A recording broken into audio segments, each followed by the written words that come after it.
परात्मानमेकं जगद्बीजमाद्यम्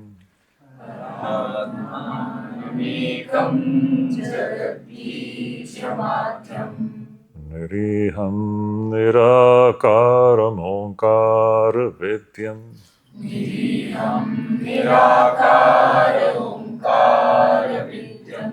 यतो जायते पाल्यते येन विश्वम्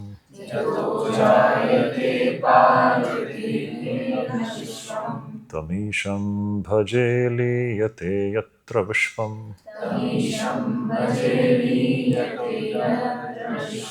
सहना भवतु सहनौ भुनक्तु सह वीर्यं करवावहै तेजस्विनावधीतमस्तु मा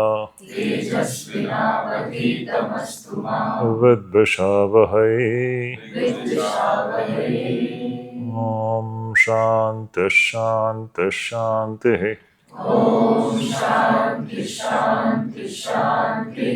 हरिः ॐ। तो बोलो जी। मेरे दो प्रश्न हैं। हाँ। पहला ये है कि सपने से रिलेटेड जब हम इमीडिएटली सोने जाते हैं तो धीरे धीरे पहले हमारा स्थूल शरीर निद्रा में मतलब इफेक्टिव होना बंद करता है। हाँ। और अगर सूक्ष्म में भी थोड़ा सा भी एक्टिव होता है तब भी हमारा सपना आता नहीं है। सूक्ष्म भी पूरा इनएक्टिव हो जाता है, कारण जब इफेक्ट में आता है तभी सपना आता है। तो हमारे इंद्रिय जो स्थूल शरीर के इंद्रिय और सूक्ष्म शरीर के इंद्रिय दोनों ही काम नहीं कर रहे हैं। कहाँ? निद्रा में। हाँ। मतलब सूक्ष्म भी अभी एक्टिव नहीं है। एक्टिव नहीं है, सूक्ष्म एक्टिव नहीं है, ऐसा बोल रहे हो? हाँ। मतलब हम जब गाढ़ निद्रा में है तो ये जो सपना है ये कौन अनुभव कर रहा है? और बहुत सुंदर प्रश्न है। अभी तुमको तो मांडुक्य उपनिषद पढ़ाना पड़ेगा। हम लोग मांडुक्य उपनिषद का रिट्रीट करते हैं, अगले अक्टूबर में होने वाला है। हम लोग तो यहाँ हर महीने चलता रहता है। बहुत ही सुंदर प्रश्न है। सपना कौन देख रहा है? अब सिर्फ सपना ही नहीं, इसको भी कौन देख रहा है? देखने वाला दृष्टा कौन है? हम लोग हर रोज ध्यान में यही प्रैक्टिस कर रहे हैं। आपने सोचा है अभी भी कौन देख रहा है? गार्गी जी बताइए, या यहां कौन देख रहा है? इस जागृत को देखने वाला कौन है? सपने को देखने वाला कौन है? और निद्रा कौन अनुभव कर रहा है? वो आप हो, वही आप हो। तो हाँ बिल्कुल, ये साक्षी यही तो है। यही हम लोग देखिए, हम सब पग पग में हम भ्रमित हैं। मगरमच्छ को हमने लकड़ा समझ लिया है। आप जब भी नींद से उठते हो, कुछ सपना देख लिया, तुरंत आपकी धारणा क्या होती है? आदिति जब नींद से उठती है, उसने कुछ सपना देखा और नींद से उठ करके जागृत में आती है, तो आदिति समझती है कि आदिति ने सपना देखा। ये होता है कि नहीं? यही, आदिति ने सपना नहीं देखा, देखने वाला वही साक्षी आत्मा ही। या देखने वाला दृष्टा एक ही है। भ्रम के कारण हमको लगता है कि ये जो छोटा मैं है ना, ये हमको लगता है कि मैं देख रहा हूं। यही बंधन है। यह अत्यंत ही सूक्ष्म विचार है। जो इसको समझ जाएगा वो तो अभिमुक्त हो जाएगा। यहां इस जागृत में मुझे बताओ कौन देख रहा है? आप कहोगे हर्षित देख रहा है, वो कहेगा अभिषेक देख रहा है, ये कहेगा ये देख रहा है, वो देख रहा है, अखिलेश देख रहा है। या ना तो अखिलेश है, ना तो हर्षित है, ना तो अभिषेक है, ना तो गार्गी है, ना अदिति है। एक आत्मा ही देख रहा है। अभी भी दृष्टा आत्मा ही है। हमको समझ में नहीं आ रहा है, इसीलिए हम सब बंधे हुए हैं। इसीलिए देखो, ये दृष्टा भाव का हम जो ध्यान करते हैं ना, इसको आप लाइटली मत लीजिए। This is the solution. जब आप इस दृष्टा भाव में, साक्षी भाव में आप प्रतिष्ठित हो जाओगे, जागृत स्वप्न सुषुप्ति तीनों को भी देखने वाला एक सच्चिदानंद आत्मा ही है। आत्मा से अतिरिक्त कुछ भी नहीं है। लेकिन भ्रमवश, अज्ञानवश हम समझते हैं कि मैं यह देख रहा हूं, ये जागृत विश्व को मैं देख रहा हूं। नहीं, मैं नहीं देख रहा हूं। मैं यानी शुद्धिदानंद नहीं, अभी भी आत्मा ही देख रहा है। ये चला जाएगा, फिर स्वप्न सृष्टि आ जाएगी, उसको भी आत्मा ही देख रहा है। स्वप्न सृष्टि भी चली जाएगी, निद्रा आ जाएगी, उस अंधकार को भी आत्मा ही देख रहा है। पुनः ये जागृत अवस्था आ जाएगी, उस जागृत अवस्था को कौन देख रहा है? आत्मा ही देख रहा है। तीनों अवस्था में आप हो ही नहीं। ये जो छोटा मैं जो है ना, ये दिख रहा है लेकिन वास्तविक में है ही नहीं। यही तो है समस्या, यही तो महाद्भुतम अनिर्वचनीयम। ये छोटा मैं एक ऐसा एक चीज है, ना होते हुए भी उसको हम लोग अनुभव कर रहे हैं। तो ये सृष्टि क्या है? उस सृष्टि में ये मैं भी आ गया। ये मैं जो है ना, ये बड़ा अद्भुत चीज है। महाद्भुतम अनिर्वचनीयम एक ऐसी अनुभूति है, ऐसी एक वस्तु की अनुभूति है, ना होते हुए भी जिसकी अनुभूति हमें हो रही है। और सिर्फ अनुभूति हो रही है इतना मात्र नहीं, उसके प्रति हमारे अंदर सत्यत्व बुद्धि है। हमको लगता है यही सत्य है। यह सत्य है क्या? ये तो बुलबुलों के समान आ रही है, जा रही है, आ रही है, जा रही है।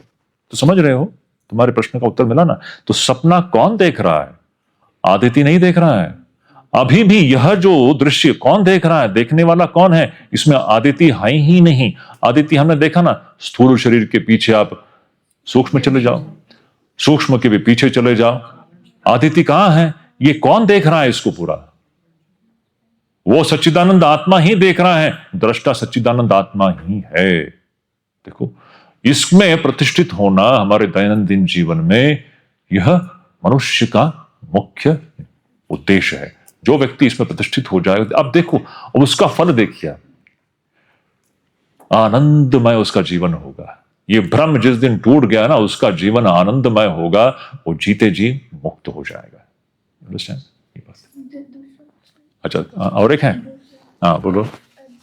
जैसे कि हमने अभी स्थूल शरीर, सूक्ष्म शरीर और कारण शरीर के विषय में मैं थोड़ा थोड़ा जितना भी जानती हूँ, तो इन तीनों शरीरों को हम कैसे प्रयोग करें हमारे गोल तक पहुंचने के लिए?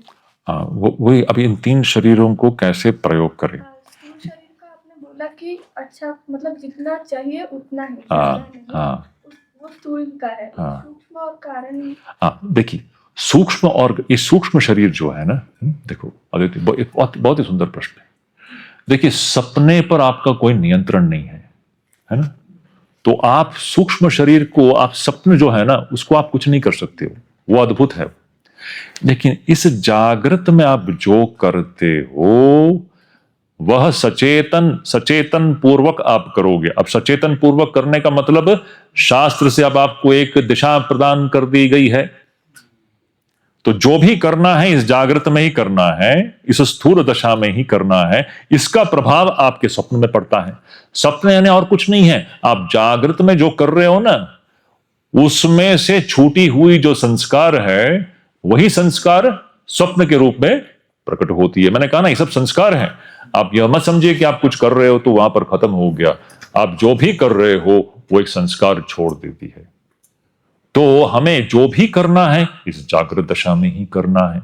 आप जागृत में जो भी करोगे उसका प्रभाव आपके सूक्ष्म शरीर पर पड़ेगा। समझ रहे हो?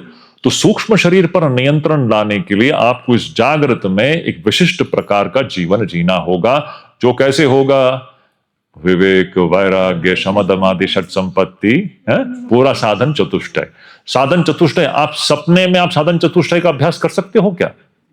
इस जागृत में ही करना पड़ेगा। तो जागृत में आप इस स्थूल शरीर को कैसे यूज करते हो, सब कुछ इस पर निर्भर करता है। तो इसलिए मैंने शुरुआत से, आपको याद होगा, मैं पहले दिन से ये बात कह रहा हूं, यह शरीर अद्भुत है, यह दुर्लभ है। अब हमारे पास दो विकल्प है, इसको हम कैसे यूज करते हैं। जो भी कर रहे हैं जागृत में करना है। या तो इसका सदुपयोग हो सकता है या तो इसका दुरुपयोग। अज्ञान में हम 99% इसका दुरुपयोग ही करते हैं, क्योंकि हमको रास्ता पता है नहीं, हमको मालूम ही नहीं है कि हम बंधन में इस प्रकार एक कठिन परिस्थिति में है। हमारे पास कृष्ण भगवान भी है ना। हाँ, तो ये गुरु और जो शास्त्र जो हैं, ये इनके द्वारा हमको फिर पता लगने लगता है। जैसे कि देखिए, आज हम लोग थोड़ा थोड़ा सीखने लग गए हैं कि भाई क्या चल रहा है ये। तो जो भी करना है हमको इस जागृत अवस्था में ही करना है। आप जब साधन चतुष्टय संपन्न जितना हो सके उस प्रकार का जीवन जियोगे, विवेक वैराग्य इन सब चीजों का अनुशीलन आप जब जागृत में करोगे, अपने आप ही उसका प्रभाव सूक्ष्म में पड़ेगा। और कारण में जो अज्ञान है, अज्ञान की निवृत्ति भी उसी से होगी। लेकिन एक बात याद रख लो अदिति, जब आप ये कर रहे हो, यह मत समझना कि आप कर रहे हो, ये आपसे कराया, इसी को अनुग्रह कहते हैं। बड़ा अद्भुत है। साधना भी करना है पूरे जोश के साथ, साथ साथ हमें यह जान लेना चाहिए, आप अगर विवेक वैराग्य संपन्न होते हो, आप उसका अनुशीलन कर रहे हो, यह वह पगली जो है वह करा रही है। समझ रहे हो? उसके अनुग्रह के बगैर आप लोग, इसीलिए कह रहा हूं ना, आप लोग जो यहां पर हो, ये क्या है? ईश्वरानुग्रह है। ये आपके बुद्धि और प्लानिंग से होता है। ये हमारे अभी प्लानिंग का क्या स्थान है? जीव जो है प्लानिंग करता है। अब ये सृष्टि किसी के प्लानिंग से चलता है क्या? ये जो बुलबुले प्रकट हो रहे हैं और नष्ट हो रहे हैं, इसमें क्या आपका प्लानिंग है, मेरा प्लानिंग है? अद्भुत है। तो इसमें अंत में क्या होता है पता है? समर्पण। भक्ति आ गई ना यहां पर। परम भक्त, अभी सभी भक्ति शास्त्र में या गीता में भी अंत में भी भगवान कृष्ण क्या कहते हैं? सर्वधर्मान परित्यज्य माम एकम शरण। अब शरणागति आ जाती है। क्या हम जीव की दृष्टि से देखो तो हम हैं ही क्या? जीव की दृष्टि से देखो, जब तक आप अपने आप को अखिलेश समझ रहे हो, अदिति समझ रहे हो, हम हैं ही क्या? ये तो एक बुलबुला है बस।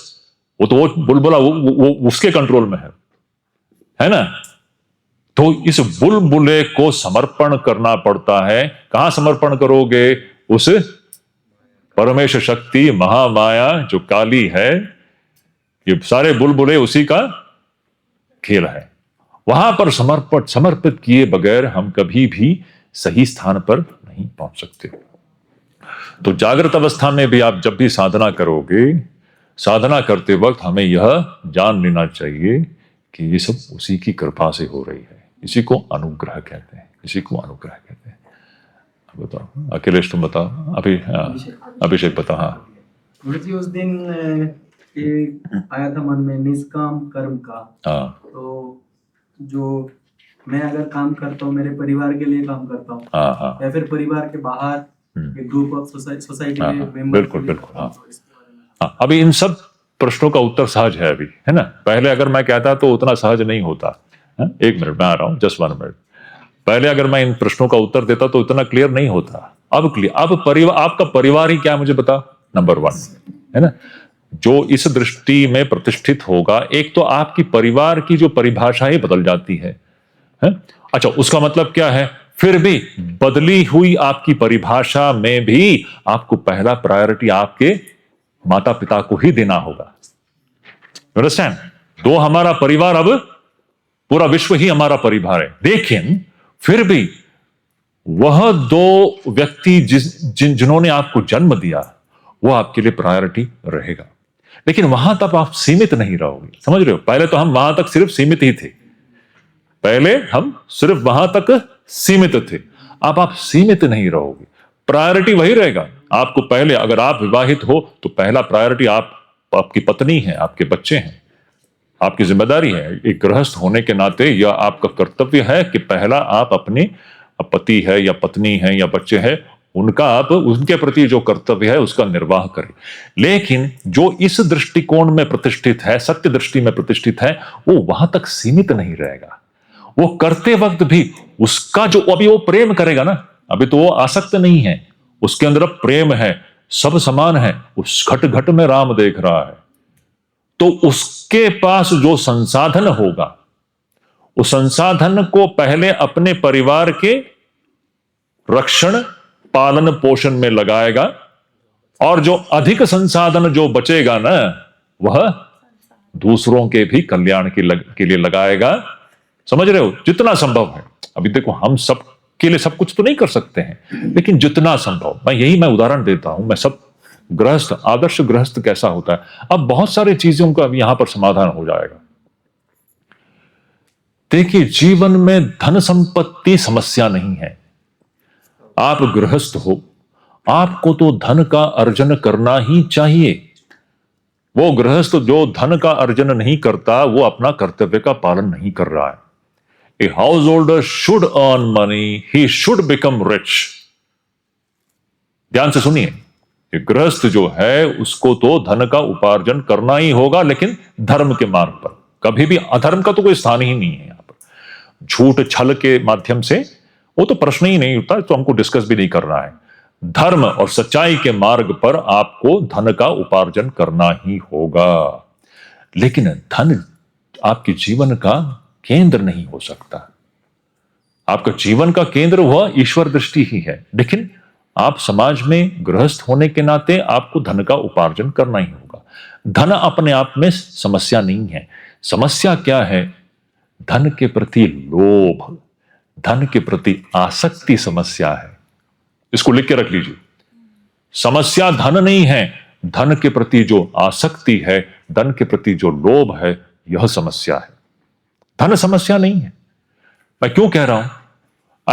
कई ऐसे आदर्श गृहस्थ हमने देखे हैं अपने जीवन में जो इतने धनी हैं, बड़े बड़े कंपनियां चलाते हैं, लेकिन उनका व्यक्तिगत जीवन देखो अत्यंत ही सिंपल। वो लोग ऐसा बिल्कुल, एक प्रश्न, कई प्रश्न उठते हैं, व्यक्ति को कितने चीजों की आवश्यकता है एक अच्छा जीवन जीने के लिए? आप एक लिस्ट बना लीजिए। आप देखोगे 8-10 चीजों के बाहर बाकी सारी चीजें हैं ना, अनावश्यक हैं। you have to give a thought to it.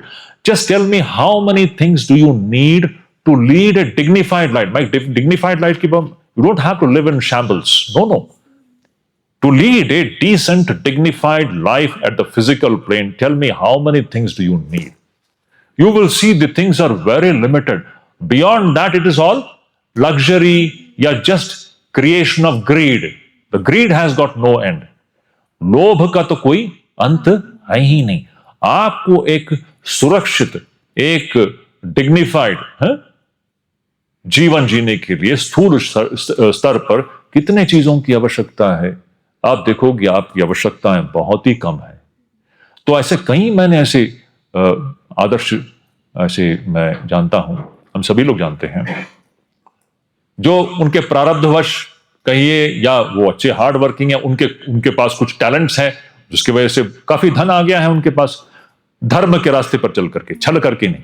लेकिन किसी किसी के अंदर टैलेंट्स होता है ना, वो टैलेंट्स की वजह से वो बहुत सक्सेसफुल हो जाते हैं, तो बहुत धन आ जाता है, प्रारब्ध भी कहिए, कुछ भी कहिए, लेकिन व्यक्तिगत उनका जीवन अत्यंत ही सिंपल, वेरी सिंपल उनका लाइफ, कोई ऑस्टेंटेशन नहीं, ए सिंपल लाइफ।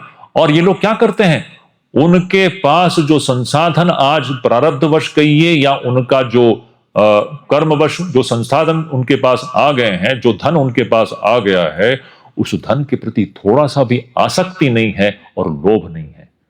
उस धन के प्रति उसके अंदर ये मेरा है यह बोध नहीं है। तो क्या करते हैं? उस धन को यूज करते हैं अपने, पहला प्रायोरिटी अपने आसपास के लोग, जिसको हम लोग माता पिता कहते हैं, पति पत्नी, उनको तो प्रायोरिटी है ही, लेकिन जो एक्स्ट्रा जो वेल्थ है वो दूसरों के कल्याण के लिए यूज करते हैं। So beautiful. So money is not the problem is attachment for money. Money is not the problem. You can have crores and crores of rupees without any attachment. भगवान राम की मुझे मैं उदाहरण दे देता हूं, कोई भी ले लीजिए आप, उनको अपने राज्य के प्रति अटैचमेंट था क्या? इसी को राम राज्य कहते हैं। आप पूरा एक साम्राज्य चला सकते हो आसक्ति के बगैर। You can run an empire but no attachment, राग नहीं है। तो देखोगे धन संपत्ति समस्या नहीं है और रिश्ते नाते भी समस्या नहीं है, ये दोनों चीज है। Money is not a problem. What is the problem? It is attachment which is the problem. राग, वही तो देखा ना, राग जो है वो अदृश्य रस्सी है जो हमारे सारे प्रॉब्लम का कारण है।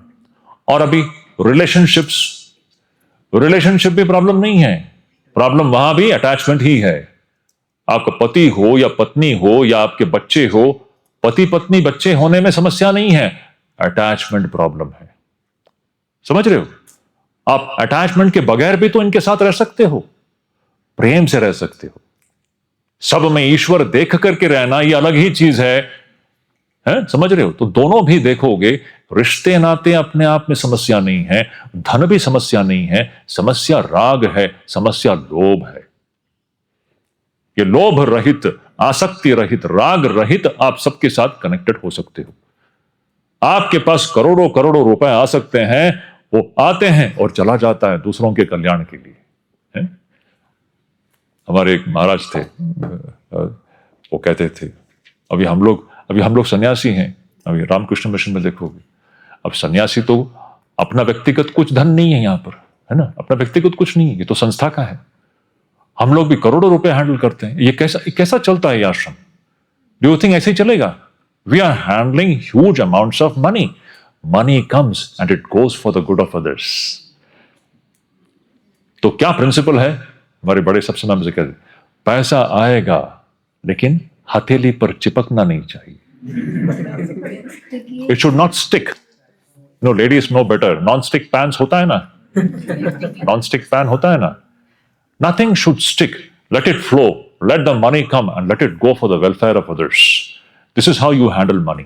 Money is not the problem, it is attachment. चिपक गए तो गए, इसीलिए कहते हैं चिपकना सख्त मना।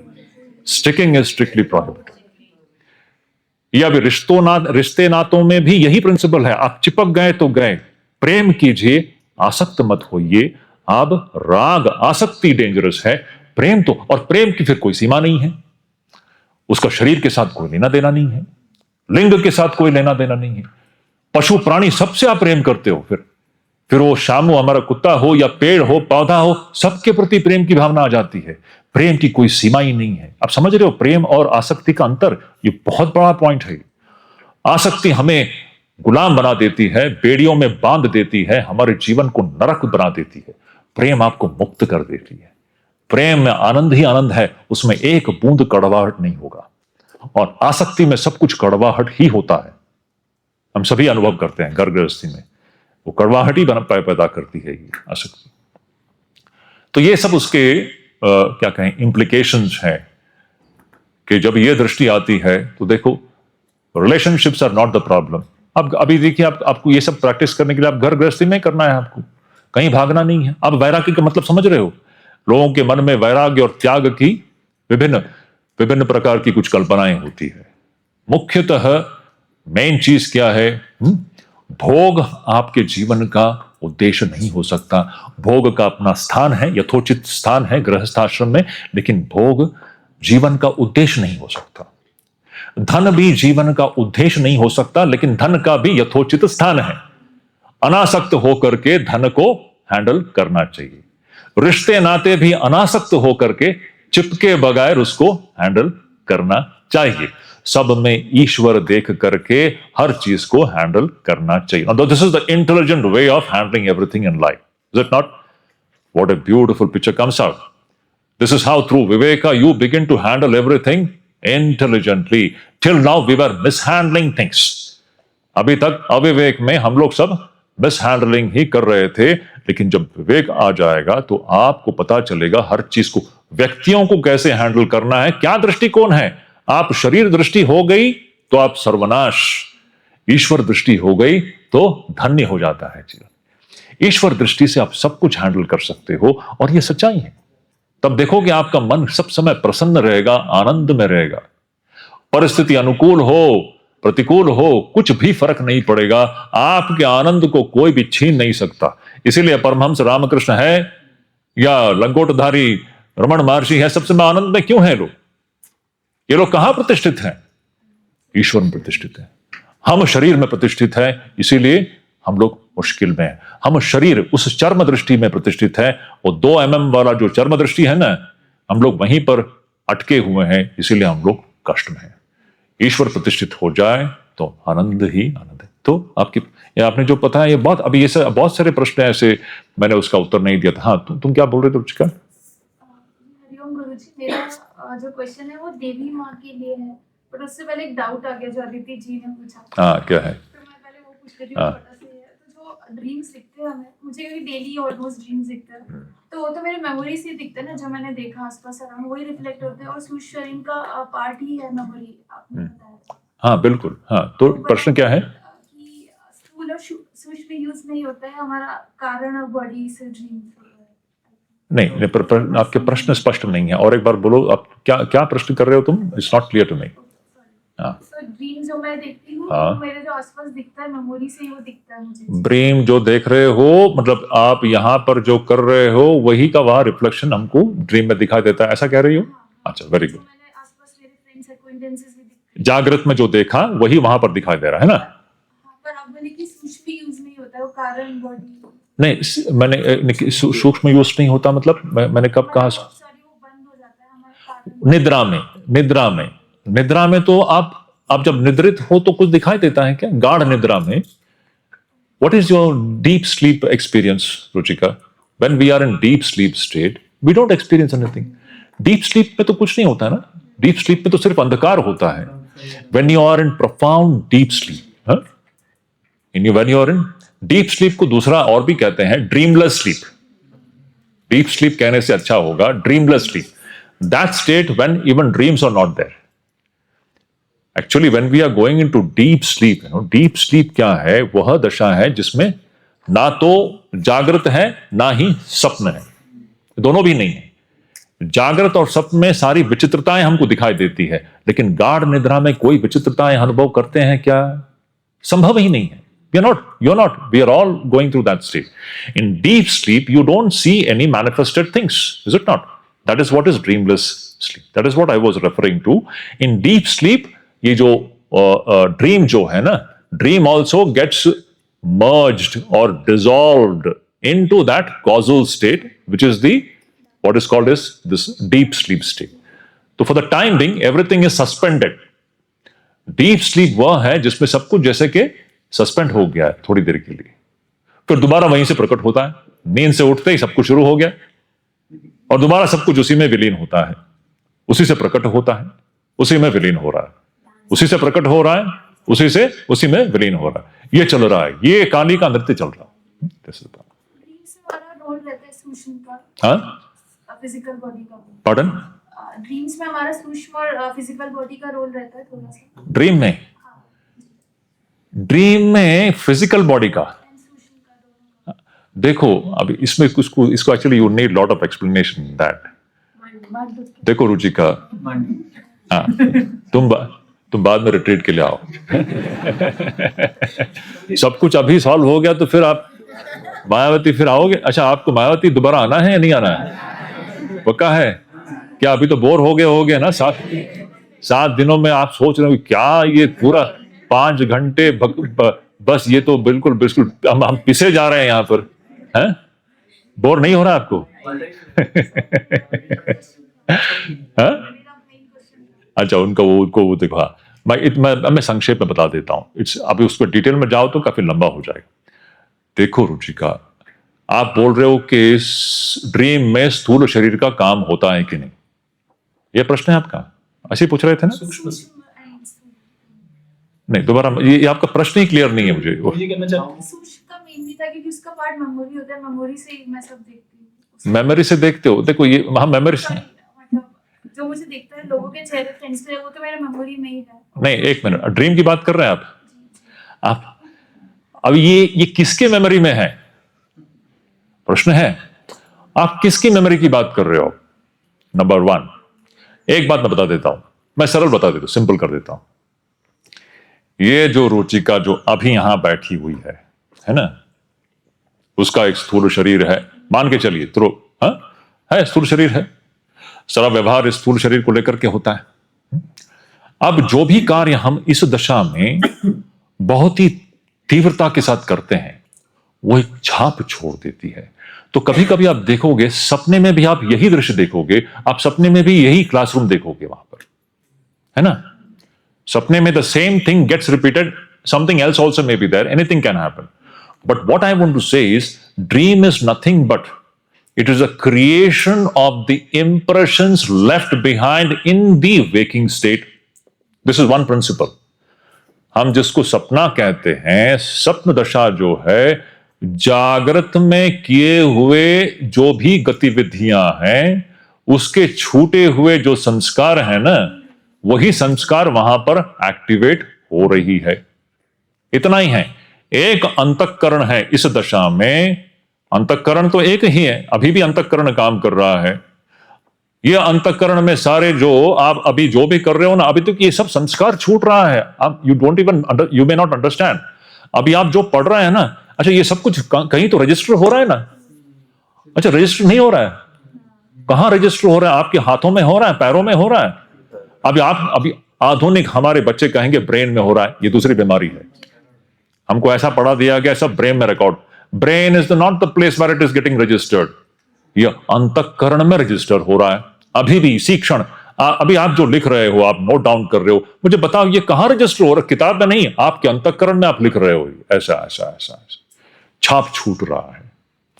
अब यही जब ये जो वेकिंग स्टेट जब चला जाएगा, जागृत चला जाएगा, वही अंतःकरण जो है जिसपे ये सारे छाप छूटे हुए हैं, वह वहां एक्टिवेट हो जाता है सूक्ष्म स्तर पर।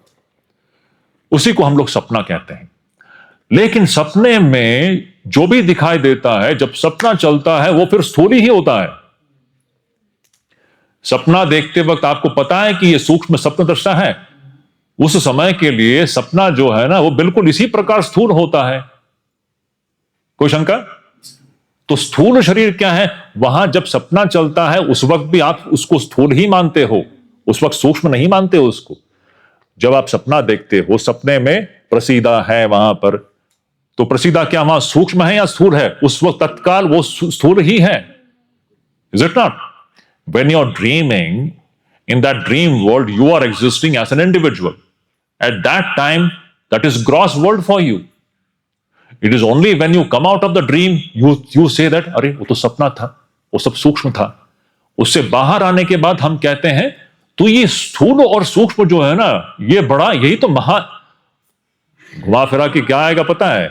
महाद्भुतम अनिर्वचनीयम। आप बुद्धि से नहीं, बुद्धि लगाना है, इसका यह मतलब नहीं है बुद्धि नहीं लगाना है। ये बहुत अच्छा है। You have to use all the powers of buddhi to understand this to the extent possible, but everything is not going to be clear. To some extent it will be clear, rest it is samarpan. Anyway, मैं ये कहना चाहता हूं, ये जो अभी हमको ये स्थूल दिखता है, जब स्वप्न दशा आती है, स्वप्न चलते वक्त वो भी स्थूल ही है, वो सूक्ष्म नहीं है। जब सपना टूट करके हम बाहर आते हैं, तब हम स्मरण कर रहे हैं कि भाई वो सपना था, वो तो सूक्ष्म था। तो जिस वक्त जो दशा चल रही है, उस समय के लिए वो स्थूल ही होता है। You understand? एंड फाइनली आप कहोगे मेरा मेमोरी, मेरी मेमोरी, ये सब ये मेरा है ना, ये मैं है क्या? अभी जैसे इन्होंने प्रश्न किया, स्वप्न देख कौन रहा है? स्वप्न देख कौन रहा है, यह प्रश्न जैसा है, उसी प्रकार ये मेमोरी हो किसको रही है? आप कहोगे रजत को हो रहा है, ये विष्णु को हो रहा है। ये सब के बीच में एक साक्षी आत्मा ही है, ये उसी का खेल चल रहा है। यहां पर रुचिका या अखिलेश या ऐसा कोई व्यक्ति, यह महाद्भुत अनिर्वचनीय है हो, सबके मूल में एक सच्चिदानंद आत्मा ही है। आत्मा से भिन्न कुछ है ही नहीं। ये अभी मैं इतना ही छोड़ देता हूं। आपको थोड़ा सा मंथन करना पड़ेगा, और भविष्य में अगर संभव हो तो हम लोग अगर कुछ उपनिषदों का अध्ययन करेंगे। एक्चुअली उपनिषद नहीं, इसी विवेक चूड़ामणि में है ये सब। अब देखिए, हम लोग अवस्था त्रय का यहां पर विश्लेषण है, आप पढ़ लीजिए। अभी क्या 10 दिनों में क्या हो सकता है? आपको अगर पूरा विवेक चूड़ा, अच्छा आप लोग यहां 6 महीना रुक जाइए। 6 महीने रुकेंगे आप लोग? 6 महीने रुकेंगे? आपके माता पिता यहाँ पुलिस लेके आ जाएंगे, है ना? तो इसी विवेक चूड़ामणि में सब कुछ है, सब कुछ। तो इसलिए मैं आपसे अनुरोध करूंगा, आप लोग अभी हम लोग तो कुछ सिलेक्टिव वर्सेस पढ़ रहे हैं, सिर्फ अभी एक थोड़ा सा एक आइडिया आ गया ना, हम लोग सत्य की खोज में हम लोग कहां पहुंचे हैं। इस किताब में बहुत सुंदर विवरण, डिटेल्स दिए गए हैं। आप कृपा करके आप जाकर के पढ़िए। लेकिन एक समस्या है, खुद होके पढ़ने से इतना समझ में नहीं आएगा, उसको एक आचार्य की जरूरत होती है, उसके बगैर नहीं होता है। क्या करें? लेकिन 10 दिनों में हम सिर्फ ये प्रयास कर रहे हैं कि हम कुछ एक कम से कम एक थोड़ा सा एक स्पष्टता हमारे जीवन में आ जाए, हमको समझ में आए कि वास्तविक में यहां पर क्या है। इतना भी अगर आप समझ जाते हो तो बहुत आपके व्यक्तित्व पर और जीवन पर उसका प्रभाव पड़ेगा। बाकी ये जो डिटेल्स है, सटल डिटेल्स है, Ruchika, just have patience in future if we study some other Upanishads and all, all these things will become further clearer. It has to go on slowly. अब तुम बोलो नील, तुम अच्छा एक लास्ट, आपका चाय ठंडा हो जाएगा. One question, nil, one question will. हाँ नील बोलो. सवाल नहीं है, just a reflection I wanted to share. Yeah. So it's about Mahabharata Karna जो है, हाँ. Ram. I was thinking about Swami ji ने कहा था कि माया एक पर्दा है, लेकिन ऐसे ही कहा कि माया कारण से अदृश्य है, और जो चीज अदृश्य इनविजिबल होती है वो सी थ्रू होती है. जो चीज अदृश्य होती है वो सी थ्रू होती है. सी थ्रू होती है. हाँ. Transparent, exactly. और कोई चीज सी थ्रू हो तो पर्दा का काम कैसे करेगा? नहीं, अभी तक मैं आपको बताता हूँ, नील मैं बताता हूँ. अच्छा, ये आप कुछ ऑब्जर्वेशन बता रहे हैं? हाँ, मेरा ऑब्जर्वेशन. अच्छा, हाँ बताइए. तो मैंने ऐसा सोचा, तब मुझे महाभारत की कर्ण की कहानी याद आई कि कर्ण और पांडव दोनों भाई हैं. हाँ, लेकिन पांडव को ये पता नहीं है, इसलिए जब कर्ण उनके सामने खड़ा होता है, whether at the हस्तिनापुर में जो घटना हुई थी या इवन कुरुक्षेत्र में, Karna is right in front of them. हाँ, लेकिन उनको पहचानते नहीं है कि ये मेरा भाई है, उनको दुश्मन लगता है. वो अज्ञान के कारण से वो जानते नहीं कि ये मेरा भाई है. जब कृष्ण जी बताते हैं कि ये तेरा भाई है, तब सरली दृष्टि ही बदल जाती है. और राम बिल्कुल ऐसे ही होते हैं. हमको राम हमारे सामने खड़े होते हैं, हमका हाथ पकड़ते हैं, गले लगाते हैं, अलग अलग रूप से, राइट, जैसे कुत्ते के रूप में आए या कोई मनुष्य के रूप में आए, हमारे सामने खड़े होते हैं. Looking at him right in the eyes, और हम उनको पहचानते नहीं हैं. Beautiful statement, beautiful. यही तो सत्य ढक रहा है ना. अज्ञान का काम क्या है? सत्य को ढकना. यही बात है. एक्चुअली हम लोग ईश्वर को खोज रहे हैं, जबकि ईश्वर ही है सामने. स्वामी विवेकानंद का एक बहुत प्रसिद्ध एक वाक्य है, बांग्ला में है, मैं अब बांग्ला में बता देता हूँ, फिर उसका मैं हिंदी अनुवाद कर देता हूँ. अच्छा, आपका चाय तो फिर गया आज. स्वामी विवेकानंद कहते हैं, बांग्ला में मैं कह देता हूं, हम लोग ईश्वर की खोज में है ना. अभी ये स्वामी विवेकानंद, ये तो उपनिषद की बात है. स्वामी विवेकानंद ने और कुछ भी नहीं. स्वामी विवेकानंद हो या शंकराचार्य जी हो, सब उपनिषद ही हैं. ये जान लीजिए आप. शंकराचार्य जी क्या है? उपनिषद. विवेकानंद क्या है? उपनिषद. कोई नया नहीं बता रहे. शंकराचार्य जी भी ये विवेक चूड़ामणि क्या है? पूरा उपनिषद का सार है. मूल ग्रंथ हमारा उपनिषद है, तो याद रख लीजिए इसको. हमारा मूल जो शास्त्र जो है उपनिषद है. इसको सबसे मैं गांठ बांध करके लीजिए. हिंदू संस्कृति, सनातन धर्म जो है, उपनिषद वेद आधारित है. तो स्वामी विवेकानंद पूरे उपनिषदों का सार लेकर के एक ही पंक्ति में कहते हैं, बहुरूपे सम्मुखे तुम्हार छाड़िए कोथाय खोजी जो ईश्वर. भास्कर, तुम्हें सुने छो? तुम्हें तो बांग्ला ना? तुम्हें बंगाली. अच्छा, तो बंगाली में कहते हैं, बहुरूपे सम्मुखे तुम्हार, ईश्वर आपके समक्ष, सम्मुख, बहुरूप में खड़ी हुई है. इस ईश्वर को छोड़ करके किस ईश्वर को आप ढूंढ रहे हो? ये उपनिषद की दृष्टि है. सामने ईश्वर ही तो है, हमको समझ में नहीं आ रहा. यही तो अभी बता रहे हैं ना. ये क्या देख रहे हैं हम लोग? ये बाहर हमको जीव लगता है, इसके बीच अंदर घुस जाओ तो मैं वही तो कह रहा हूं, if you dig into the jiva, what emerges? God emerges. If you dig into this creation, so called world, what emerges? Jiva and world is gone. It is God standing in front of you in the form of Jiva and Jagat. जीव and जगत है ही नहीं. यही तो शंकराचार्य जी बोल रहे हैं. ब्रह्म, जीव और जगत क्या है? ब्रह्मैव. जगत नाम का कोई चीज नहीं है, इसीलिए जगत को मिथ्या कह दिया है. जगत कहां है? ये तो ब्रह्म ही है. और ये जीव क्या है? ब्रह्म ही है. ब्रह्म सत्यम जगत मिथ्या, जीव जगत ब्रह्मैव. अब जीव के साथ जगत भी लगा लीजिए आप, क्योंकि जीव जगत एक ही कैटेगरी के हैं. जीव क्या है? ब्रह्म ही है. जीव के अंदर घुस जाओ तो ईश्वर मिल जाते हैं, जगत के भीतर घुस जाओ तो ईश्वर मिल जाते हैं. जीव जगत दोनों भी क्या है? ईश्वर ही है. ईश्वर से अतिरिक्त यहां कुछ भी नहीं है. अब जब तक माया वो अज्ञान है जो हमें यह समझने नहीं दे रही है. ये महाअद्भुत अनिर्वचनीय है. चलो यहीं पर रुक जाते हैं. अच्छा, एक बात मुझे शाम को याद दिला दो, ये जो आपने अभी किसी ने राम की बात की है, सामने राम ही है, राम के विषय में मैं एक बात कहना चाहूंगा, थोड़ा मुझे याद दिला देना अभिषेक, है, क्योंकि वो आपके प्रश्न से जुड़ा हुआ है, समथिंग अबाउट राम, ये जो राम की जो अनासक्ति है, राम की अनासक्ति, ये मुझे याद दिलाओ, है? शाम को हम लोग उसको डिस्कस करेंगे। ओम शांति शांति शांति, हरि ओम तत्सत।